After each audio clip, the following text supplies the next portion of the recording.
Nasılsın Bozkurt abi, iyi misin?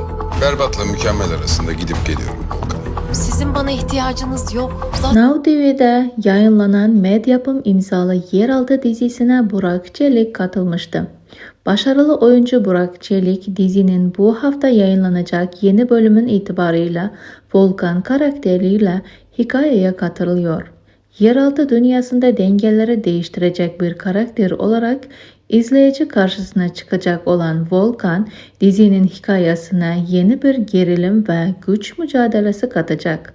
Volkan'ın gelişi hem Haydareli hem de Bozo cephasında taşları yerinden oynatacak gelişmeleri beraberinde getirecek. İstanbul'un karanlık dünyasında kurulan dengelerin yeniden şekillenmesine neden olacak. Peki arkadaşlar, sizler bu konular hakkında neler düşünüyorsunuz?